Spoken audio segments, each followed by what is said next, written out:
जुलाई महीने का आखिरी 4 दिन बिहार में भारतीय जनता पार्टी के नाम रहा। 2 दिनों तक बीजेपी के राष्ट्रीय अध्यक्ष जेपी नड्डा ने पटना में कैंप किया और आखिरी दिन यानी 31 जुलाई को केंद्रीय गृह मंत्री और प्रधानमंत्री नरेंद्र मोदी के बाद दूसरे नंबर पर पार्टी के अंदर आने वाले अमित शाह भी पटना में रहे। इन दोनों नेताओं ने संगठन की मजबूती को लेकर अलग अलग बैठकें की, एक साथ भी बैठकें की और बड़ा मंथन हुआ। इस महाजुटान के बीच फैसला हुआ कि बिहार में पार्टी को मजबूत बनाना है और इस तरह की मजबूती चाहिए कि किसी भी सीट पर यानी 243 विधानसभा सीट में से किसी भी सीट पर अगर पार्टी उम्मीदवार उतारती है तो उस पर जीत हासिल हो। तमाम बैठकें चली। बैठकों के बाद 31 जुलाई की शाम पार्टी के प्रदेश मुख्यालय में, प्रदेश कार्यालय में जेपी नड्डा, अमित शाह ने सांसदों के साथ, विधायकों के साथ और साथ ही साथ जो बिहार सरकार के मंत्री हैं, पार्टी के जितने भी बड़े नेता हैं, उन नेताओं के साथ बैठक की।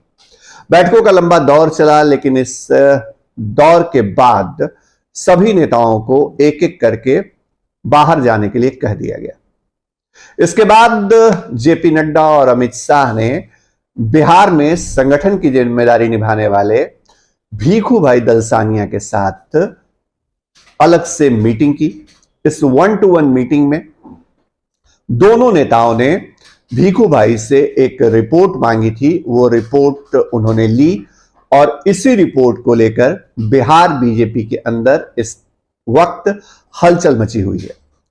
माना जा रहा है कि भीखू भाई दलसानिया जो गुजरात से आते हैं, प्रधानमंत्री नरेंद्र मोदी के बेहद करीबी, अमित शाह के बेहद खास, उन्होंने पिछले कुछ महीनों में पार्टी के अंदर जिस तरह साइलेंट होकर काम किया है, उसके आधार पर एक रिपोर्ट तैयार की।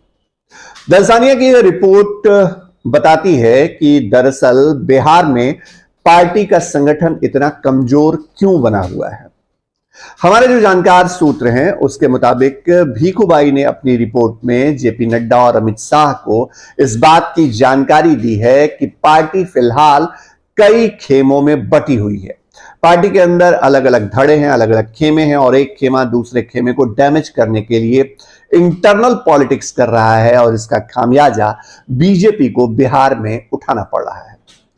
कास्ट समीकरण यानी जाति समीकरण और पार्टी के अंदर अपने अपने कैंप के नेताओं के एडजस्टमेंट को लेकर के जबरदस्त खेल खेला जा रहा है। प्रदेश नेतृत्व को लेकर भी जो फीडबैक है वो दिया है भीखू भाई दलसानिया ने और साथ ही साथ नीतीश कैबिनेट यानी बिहार में जो एनडीए की सरकार है उस कैबिनेट में शामिल बीजेपी के कई मंत्रियों के कामकाज पर भी दलसानिया ने असंतोष जताया है।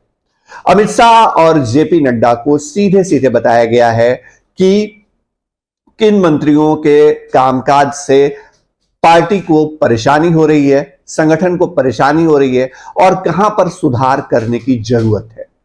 इसका मतलब यह हुआ कि जेपी नड्डा और अमित शाह जो रिपोर्ट बिहार से लेकर गए हैं, जिस रिपोर्ट को भीखू भाई दलसानिया ने तैयार की, उस रिपोर्ट के ऊपर अब एक्शन की बारी है। तो क्या यह माना जाए कि बिहार बीजेपी में आने वाले वक्त के अंदर बड़ा बदलाव हो सकता है?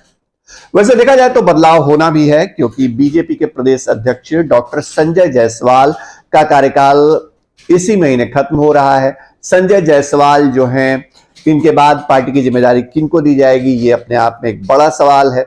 क्या उसमें जातीय समीकरण का ख्याल रखा जाएगा या फिर पार्टी के अंदर जो ऐसे नेता हैं जिनको संगठन की जिम्मेदारी या प्रदेश अध्यक्ष बनाने से फायदा मिल सकता है, उन्हें आगे लाया जाएगा?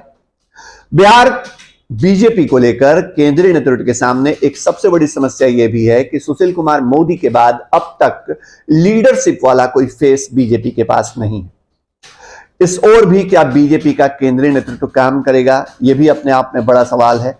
लेकिन भीखू भाई दलसानिया को अब तक साइलेंट समझने वाले, आराम के साथ या कह सकते हैं बिना किसी शोर शराबे के साथ काम करने वाले नेता के तौर पर अब तक जो पार्टी के नेता उनको समझते रहे, क्या अब उन नेताओं को इस बात का एहसास होने वाला है कि गुजरात फैक्टर के तहत दलसानिया जो बिहार में काम कर रहे हैं उसका पहला रिजल्ट अब जल्द आने वाला है, क्योंकि उस दिन जिस दिन अमित शाह और जेपी नड्डा पटना में थे और पार्टी दफ्तर में बैठक के बाद सभी नेताओं को जाने के लिए कह दिया गया और अकेले उनके साथ भीखूभाई बैठे थे, तो ज्यादातर नेताओं को इस बात का अंदाजा लग गया था कि दरअसल भीखूभाई की रिपोर्ट या भीखूभाई से जो फीडबैक या राष्ट्रीय नेता या नेतृत्व ले रहा है उसका नतीजा भी आने वाले वक्त में दिखेगा।